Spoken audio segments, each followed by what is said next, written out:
జిల్లా పాడేరులో ఆదివాసీ దినోత్సవంలో పాల్గొంటున్నారు AP CM Chandrababu. గిరిజనుల కోసం తెచ్చిన సంక్షేమ పథకాల గురించి మాట్లాడుతున్నారు. లైవ్ చూద్దాం. కొట్టేసే పరిస్థితి వచ్చింది. 22 ఏప్రిల్ 2020 5 మంది జడ్జిలు సుప్రీంకోర్టులో ఈ జీవోను కొట్టేశారు.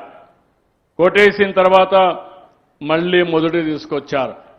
4 సంవత్సరాలు ఆ రోజున్న ప్రభుత్వం నిద్రపోయింది. కనీసం కౌంటర్ వేయలేదు, సమర్థవంతంగా ఆర్గ్యూ చేయలేదు, ప్రత్యామ్నాయాలు ఎతకలేదు. మీరు కూడా భయపడ్డారు.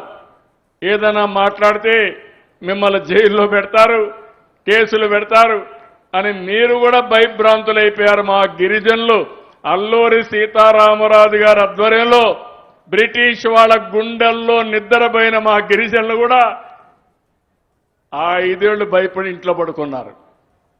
ఇప్పుడు మాట్లాడుతున్నారు. నేను మీ మనిషిని, మీకంటే నాకు ఎక్కువగా శ్రద్ధ ఉంది. తప్పకుండా ఏ విధంగానైనా సరే మళ్ళీ న్యాయం చేయాల్సిన బాధ్యత, దీన్ని సరిచేయవలసిన బాధ్యత నా పైన ఉంది. ఆ బాధ్యత తీసుకుంటానని మరొక్కసారి మీ అందరికీ హామీ ఇస్తున్నా.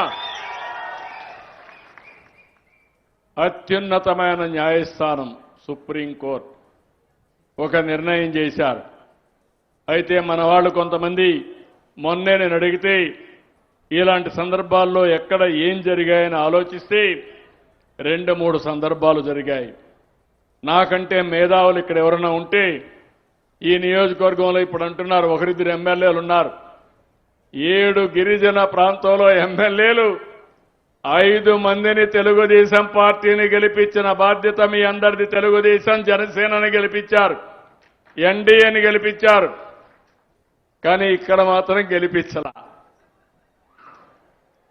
ఇంకోది ఇక్కడ అరకులో గెలిపించలే. ఎక్కడైతే నేను అభివృద్ధి చేశానో, ఎక్కడైతే అభివృద్ధి అంతా కూడా నేను ఇక్కడ శ్రద్ధ పెట్టానో ఇక్కడ మాత్రం గెలిపించలా.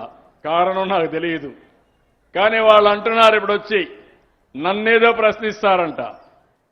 నన్ను కాదు మీరు ప్రశ్నించేది, మిమ్మల్ని నేను ప్రశ్నిస్తున్నా. సమాధానం చెప్పమంటున్నా. గిరిజన ప్రాంతంలో ఉద్యోగాలు ఇచ్చిన వ్యక్తి 1/5/11/86లో నందమూరి తారక రామారావు గారు అవునా కాదా తమ్ముళ్ళు అని మిమ్మల్ని అడుగుతున్నా. అది కొన్ని సవాళ్లు ఎదుర్కొంటే రాజ్యాంగబద్ధంగా ఇవ్వొచ్చని మళ్ళీ నేను ముఖ్యమంత్రి అయిన వెంటనే దానికి మళ్ళీ నేనే ఒక జీవో ఇచ్చాను, జీవో నెంబర్ 3. అది కూడా డేట్ కూడా చెప్పాను చాలా స్పష్టంగా. ఆ జీవోని మీరు ఒకసారి చూస్తే 10/1/2000లో నేనే జీవోని ఇచ్చా. ఆ జీవోని పోగొట్టింది వీళ్ళు 22 ఏప్రిల్ 2020. ఇప్పుడు మళ్ళీ 5 ఏళ్లు పట్టించుకోవాలా. 2020 అంటే ఎలక్షన్లు జరిగింది 2024. అవునా కాదా? ఎవరి తప్పని నేను అడుగుతున్నా. ఎవరి తప్పు? వైసీపీ తప్పు అయితే చేతులపై ఎగెత్తండి.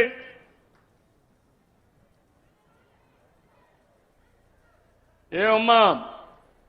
కాబట్టి వైసీపీ నాయకులు ఈ పాడేరుకొచ్చి నేల మీద మీ ముక్కును గీసుకుంటే అప్పుడు బుద్ధి వస్తుంది మీకు. మీ నాయకుడిని అడగండి, ఎందుకు చేయలేకపోయారు అడగండి. అడిగేది చేత కాకపోతే మీరైనా క్వశ్చన్ చేయాల్సి వచ్చింది. మీరు అది కూడా చేయకుండా ఇప్పుడు నన్ను అడగడానికి మీకు ఎలాంటి అర్హత లేదు. కానీ ఒకటే చెప్తున్నా, ఈ గిరిజన ప్రాంతం నా సొంతం, ఈ గిరిజనులు నా వాళ్ళు, ఈ గిరిజనులకు అన్యాయం జరగడానికి వీలు లేదు. మీతో నేనుంటా. వాళ్ళు అనుకుంటున్నారు బాబాయిని చంపి వేరే వాళ్ళపైన నేరం వేసినట్టు తప్పు చేసి నా మీద నేరం వేయాలనుకుంటున్నారు.